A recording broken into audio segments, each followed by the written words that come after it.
신혼 초부터 이어진 남편의 폭언과 폭력 때문에 힘들어했던 30대 여성 이 씨. 남편은 어린 자녀들이 보는 앞에서도 이 씨에게 손찌검을 했고 이 씨는 결국 결혼 10년 만에 남편과의 이혼을 선택했습니다. 두 사람은 이혼을 하면서 이 씨가 7살 아들과 5살 딸 두 아이를 키우고 남편은 한 달에 한 번 면접 교섭권을 가지기로 합의를 했는데요. 그런데 얼마 전 면접 교섭권을 행사한다며 아이들을 데리고 간 전 남편은 2주일이 넘게 아이들을 이 씨에게 돌려보내지 않고 있습니다. 이 씨는 계속해서 아이들을 보내달라고 요구했지만 전 남편은 아랑곳하지 않고 있는데요. 이 씨는 아이들을 강제로라도 데려와야 할지 고민입니다. 이처럼 양육자가 아닌 상대방이 면접 교섭권을 행사한 후 정해진 기간이 지나도록 자녀를 돌려보내지 않는다면 어떻게 해야 할까요? 네, 오늘 이 사건 상담실에서는 이혼한 남편이 아이들을 데려간 후에 돌려보내지 않아서 지금 걱정을 하고 있는 30대 여성의 사연입니다. 먼저 이 부부가 왜 이혼을 하게 됐습니까? 네, 왜 결혼을 했는가부터 말씀드릴게요. 10년 전에 결혼을 했는데 선으로 한 겁니다. 선으로. 집안 어르신이 잘 맞을 거야 그러고 소개를 해 주신 건데요.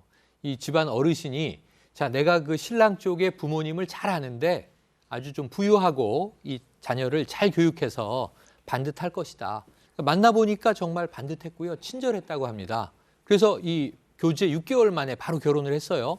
결혼하고 나니까 이 남편이 두 얼굴이었습니다. 왜냐하면 술을 엄청나게 마셨는데 일주일에 나흘 이상은 술을 마시고 들어왔고 굉장히 많이 마셨고 술을 마시고 들어오면은 부인에게 막말을 하면서 신경질을 많이 냈다고 합니다. 이 정도가 점점 심해집니다. 두 자녀를 두었는데 이제 술을 안 마셔도 부인에게 뭐 반말하고 하대하는 것은 이제 일상다반사가 됐고요. 술에 취했을 때는 집게를 집어던진 일도 있었고요. 심지어는 이 부인이 견딜 수 없었던 것은 아이가 보는데 손찌검까지 했다. 자, 이러면 이제 이혼 지경 가게 됩니다. 예. 그래서 결혼 10년 만에 두 아이를 두고 이혼을 하게 됩니다. 예. 또 이렇게 술 먹고 폭언폭행하면 점점 더 그 강도가 심해진다고 하는데 이 부부도 좀 그런 상태에서 도저히 견딜 수가 없었기 때문에 이혼을 하는데 이혼 과정에서 보면 가장 어려운 것 중에 하나가 자녀를 어떻게 할 건가 양육권에 대한 부분인데 그래도 이 부부는 이혼을 할 때 양육권은 잘 합의가 됐다고 하더군요. 합의가 되어도 아이들에게는 안타까운데 10년밖에 안 됐기 때문에 아이들이 어립니다. 당시 이제 7살, 5살 두 아이가 있었는데 양육권 문제는 말씀하신 대로 협의가 잘 됐어요. 왜냐하면 여러 가지 이유가 있지만 일단은 남편이 일 자체가 해외 출장이 상당히 많아서 현실적으로 키우는데 어려움이 있을 뿐더러 지금 이혼 사유가 남편의 폭언이나 폭행이잖아요. 그러다 보니까 아이를 키울 수 있는 환경에 이런 것들이 당연히 아내에게 좀 유리했고 무엇보다 아이들이 아빠를 좀 무서워하는 게 그럴 수밖에 없겠죠. 실제로 어머니가 맞는 모습도 봤고 폭언, 폭행이 뭐 집안에서 이러시니까 아이들이 어릴 때부터 그걸 보고 자랐기 때문에 좀 아버지를 무서워하기도 하고 이러다 보니까 아이의 양육권에 대해서는 당연히 이제 엄마가 갖기로 하고 남편은 양육비를 지급을 하고 이 아이들에 대한 어떤 그 만남은 한 달에 한 번 1박 2일로 아이들과 아빠가 만나기로 합의를 하게 됩니다. 네. 근데 어느 날 근데 남편이 아이들을 데려간 이후에 이렇게 뭐 사실 면접교섭권이라고 있는 것은 뭐 당연한 권리니까 그런데 데려가고 나서 아이들을 안 돌려보냈어요. 그렇습니다. 그러면 저 남편이 이제 데리고 있으니까 이거 어떻게 할 도리가 없다. 지금 이런 사연이거든요. 그러니까 이제 면접 교섭하는 날이 되면 남편이 이 아내한테 와서 아이들을 데리고 가는 것 같습니다. 그때도 이제 아내는 꼭 그 부탁을 한답니다. 내일 오후까지는 반드시 애 또 다시 데려다 줘야 된다. 신신당부를 한다고 그래요. 그러면 늘 그런다고 대답을 했는데 이번에는 아이들을 데리고 간 이후에 2주가 되도록 아이들을 보내주지도 않고 연락이 두절된 겁니다. 그래서 백방으로 노력을 해가지고 겨우 남편하고 연락이 닿았다고 그래요. 그래서 애들 빨리 좀 보내달라 그랬더니 어머니 아버지가 아이들을 너무 보고 싶어 해서 그러니까 며칠만 더 있게 해달라.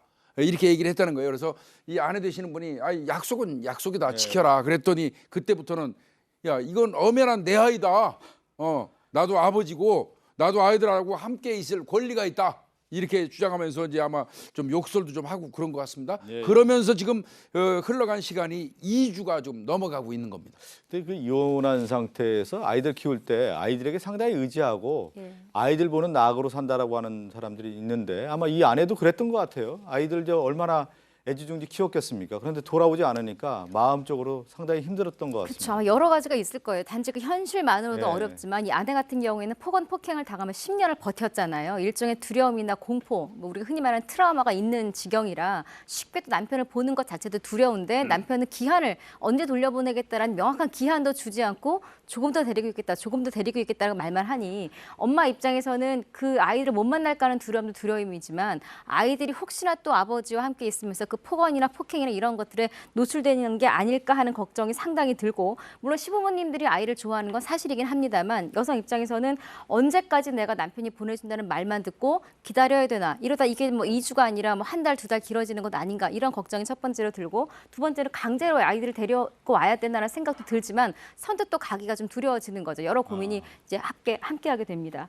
뭐 이런 경우도 한 번 있으면 이제 앞으로도 계속될 거라고 하는 어떤 그렇죠. 그런 걱정도 분명히 있고요. 일단 오늘 사연 보내주신 분의 가장 궁금증을 정리를 해보죠. 네, 자, 첫 번째입니다. 이 강제로 시댁이 우리 아이들을 데리고 있다. 그럼 이걸 강제로 데리고 올 방법은 없는 것인가? 데려올 방법은 무엇인가? 이게 첫 번째고요. 두 번째는 이 아이들 걱정에 엄마가 정신적으로 피폐해지고 있어요. 이런 것도 위자료 청구가 가능하냐? 법적인 자문을 구합니다. 예, 지금 얘기한 것처럼 강제로 아이들을 데려간 남편에게서 아이를 다시 이렇게 데려올 수 있는 방법, 지금 강제로 데려와야 되는 상황인데 법적인 권리, 지금 양육권은 엄마에게 있으니까 나가 키울 수밖에 없는 거 아니냐라고 주장을 해도 남편이 안 돌려보냈을 경우는 어떻게 해야 되는 겁니까? 이런 경우가 실제로도 많이 있어요. 그래서 변호사들이 현실적인 조언들을 많이 해줍니다. 저도 그렇고 아마 박준 변호사님도 마찬가지일 것 같은데 현실적인 부분을 말씀드리면 어떻게든 아이와 함께 있는 게 중요하기 때문에 어떻게든 뭐 법적인 그런 부분을 나중에 생각하더라도 아이를 무조건 데려와라라는 조언을 해주는 게 저뿐만 아니라 거의 모든 변호사의 조언일 겁니다. 하지만 그거는 원칙은 아니기 때문에 방송에서 뭐 먼저 말씀드리기는 좀 어렵고 그럼 원칙은 뭐냐? 이 가사소송법에 가사 비송 사건이 하나 있습니다. 이게 바로 유아 인도인데요. 유아 인도 청구를 하면 됩니다. 이게 비송이더라도 재판은 재판이에요. 그래서 재판을 통해서 이겨야 돼요. 이긴 다음에 그다음에 참 이게 비정하기도 하고 약간 이상하기도 합니다만 그 재판에서 이기면 이게 집행관을 통한 강제 집행이 가능합니다. 뭐 물건을 강제로 가지고 오는 것처럼 아이도 집행관이 정말 집행을 하면서 강제로 데려올 수가 있어요. 물론 이게 시간이 꽤 걸리기 때문에 그 전에 사전 처분도 있고 가집행도 규정들이 다 있습니다. 그리고 또 강제 집행하기 전에 전 단계에서 강제 집행하게 되면은 아이에게 또 굉장히 큰 불이익이 올 수 있거든요. 충격도 받을 수 있고 따라서 그 전 단계로 할 수 있는 게 뭐냐면 이행 명령이 있습니다. 그래서 이행 명령을 받을 수도 있고요. 그리고 또 그런데도 아이를 돌려주지 않으면 1,000만 원 이하의 과태료가 부과될 수 있고 그래도 안 주면 아이를 돌려주지 않으면 30일 이내에 감치도 가능합니다. 예. 이런 절차를 다 취할 수 있는 가능성이 있고 또 하나 이런 과정에서 정말 아이를 면접교섭이라는 게 이혼할 때 정해지는 거거든요. 일시라든지 방법, 장소 이런 것 전부 다. 그런데 이거를 무시하고 아이를 데려가 버렸다면 이제 이혼 판결, 이혼할 때 정한 그런 면접교섭의 그런 내용을 제한하거나 또는 변경할 수도 있어요. 이런 종합적인 고려를 다 모두 해서 법적인 절차를 진행해야 될 것 같습니다. 법적인 절차 얘기하는데 손 변호사님 설명하는데 저는 너무 복잡한 것 같아요. 예를 들어 가사 조정 신청하고 그것을 받아들여졌을 경우에 유아 인도 뭐 심판 조정을 하고 너무 어렵네요. 어려워. 이름도 어렵죠. 네? 유아, 인도, 뭐 유아를 그러니까요. 물건처럼 이렇게 보이는 느낌이 들어서 사실은 그런 걸 설명을 해주면 상당히 꺼려는 게 사실이고요. 그러네요. 그렇지만 그렇다고 하더라도 아이들이 있는 걸 몰래 가가지고 데리고 오게 되면 또 다른 법적인 문제가 또 야기될 수가 있습니다. 이 원칙적으로 자력구제 같은 게 지금 우리 법상 허용이 안 됩니다. 내 남편이 먼저 잘못했기 때문에 나도 그렇게 해도 된다. 그렇게 안 되고요. 법적인 절차를 거쳐야 되는데 그게 이름이 이제 유아 인도 심판 청구고 네. 이거는 지금 말씀한 것처럼 이 조정 전치입니다. 그래서 재판부에 아니면 가정법원에서 조정을 일단 해보고 그게 안 된다면 유아 인도 명령이 떨어지는데요. 네. 유아 인도 명령이 떨어지면 그렇다고 아이들 강제로 하기보다는 이행 명령 과정을 통해서 돈을 내라고 1,000만 원 이하의 과태료라든지 감치 명령을 내리는데요. 그런 경우는 대부분 아이를 이제 돌려주는 경우가 더 많습니다. 예, 예. 그런 경우를 통해서 이제 아이들을 그럼 제가 돌려받아야 될 좀 것 같습니다. 질문해 볼게요. 그러면 이제 가사 조정을 신청을 한 다음에 이제 받아들여서 유아인도 심판 청구라고 하는 것을 이제 한다는 거 아니겠어요? 그러면 이제 결정이 됐어요. 그러면 남편이 당연히 돌려보내야 되는 거 아니겠습니까? 이제 재판 결과 그렇게 나왔으니까. 그런데 남편이 돌려보내지 않는다고 하면은 그 이후에는 또 어떻게 해야 됩니까? 네, 그러면? 지금 뭐 계속 우리 네. 손 변호사하고 제가 설명을 좀 드렸는데요. 네. 원래 같으면 집행관이 가서 아이를 데리고 이게 맞는데요.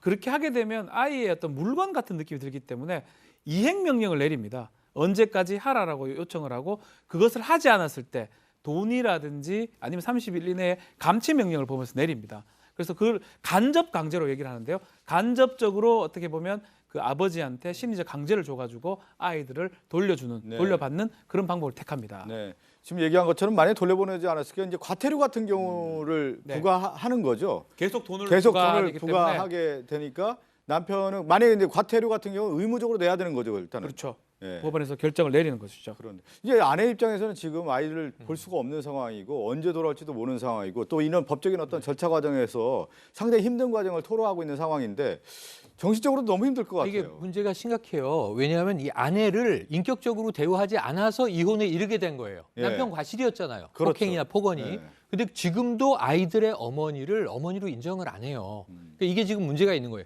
차라리 제가 이 남편 쪽이었으면 자 이제 지금 아들이 7살, 딸이 5살이거든요.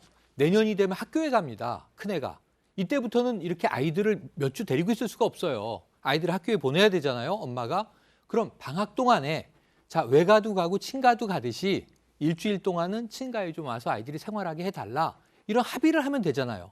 협조를 요청하고. 네. 지금 그냥 1박 2일 데리고 간다고 해놓고 3주째 무단으로 아이들을 지금 엄마 입장에선 납치로 여겨질 거예요. 이걸 왜 엄마와 사전에 협의하고 소통하지 않는지 네. 이 아빠 집안이 참 답답합니다. 저는 제가 아빠 집안도 아빠 집안이지 법적인 문제 설명을 아무리 들어도 이해가 안 가는 부분이 똑같은 양육권 그냥 보통 부부가 이혼해서 양육권을 가진 경우가 아니라 폭행이 동반된 이혼 사유였었잖아요. 이런 경우에 아이들도 가 있는 경우는 어떤 위험이 노출되어 있을지도 모르고 정신적인 학대도 저는 있을 수 있는 이 과정에서도 똑같은 법적 자태를 가지고 과태료 얼마에 이 자체가 저 지금 조금 이해가 안 되고 이런 특별한 사유에 한해서는 네. 이렇게 강제로 안 보내주면 정말 이렇게 강제로 데리고 올 수 있는 그러니까 물건 취급이 아니라 아이들을 위해서라도 강제로 데리고 올 수 있는 좀 이런 조치가 좀 만들어져야 되지 않을까 이혼했을 생각도 당시에 아마 저는 그런 합의를 했다라는 것은 양육권자를 엄마로 지정했다라는 것은 엄마 밑에서 아이들을 키우는 게 훨씬 아이들 성장 예. 과정에 좋다라는 어떤 판단을 했는데 그 이후 아이들을 강제적으로 이렇게 아빠가 데리고 있다고 하면 법적인 어떤 절차를 떠나서 합리적인 어떤 판단을 해서 바로 이제 예. 집행할 수 있는 그런 제도적 보완이 있어야 되는 거 아닌가 그런 아쉬움을 좀 전해드리면서 함께 사는 세상으로 가겠습니다.